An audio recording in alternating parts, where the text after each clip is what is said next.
Hey, good morning, Rise. It's 8:22 on the 13th of August. It is the best Thursday that we've had this week so far. And my understanding is that you guys are working on doing a migration essentially between two tenants on Office 365. Give me a holler later this morning, but I just want to let you know I'm recommending you to a partner that I've worked with forever. They're a bunch of rock stars in the managed service space and the ISP space. They've got customers in about 180 countries. And they have something called MSP Complete, which is a set of tooling for managed service providers. But they're famous for G-Man, who's a guy from the Exchange team that built this product back in 2007, called Migration Wizard. And I'm going to show you that.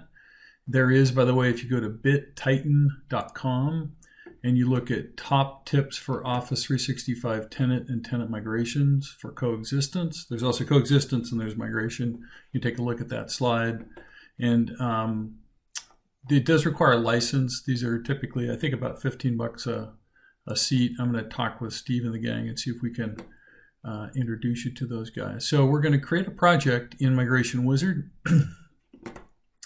And the project that we're going on here is, the collaboration project is migrate a Microsoft Teams instance from one Office 365 to another, or this is migrating, I'll go back one. This is actually migrating from on-premises Exchange to Office 365 or coexistence of the same, right? So I suspect that what we're going to do is some kind of Exchange migration. Again, we can work on this together to figure it out. So I'm going to go ahead and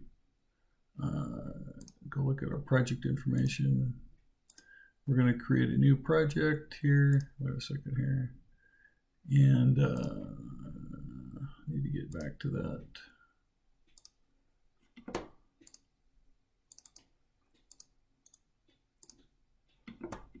And I don't, let's see, let me get here. Okay.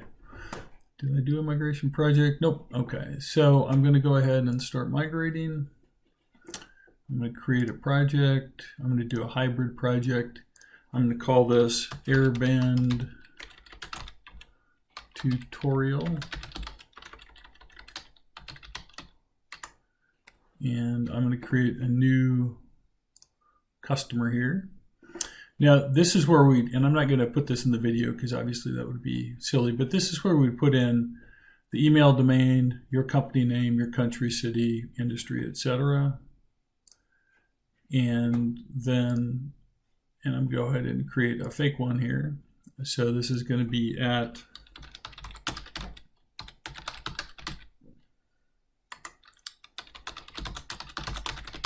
and this is my company here.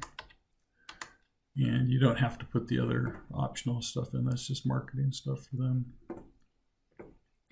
And then the next step is we're going to be picking an endpoint. And obviously we're going to pick a new endpoint.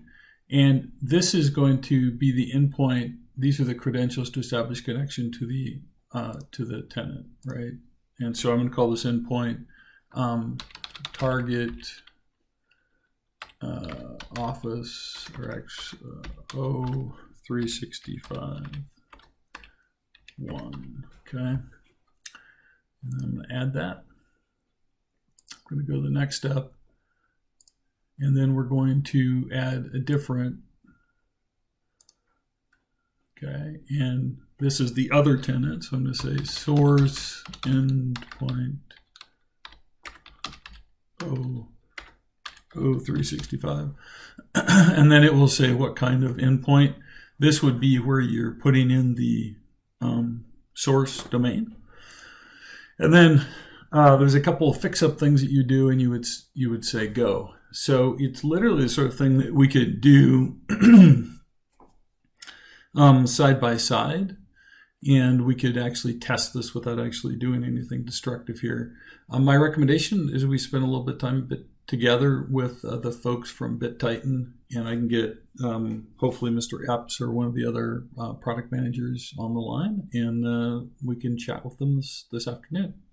Thanks a bunch, guys. I'm going to share this video. Take care. Bye-bye.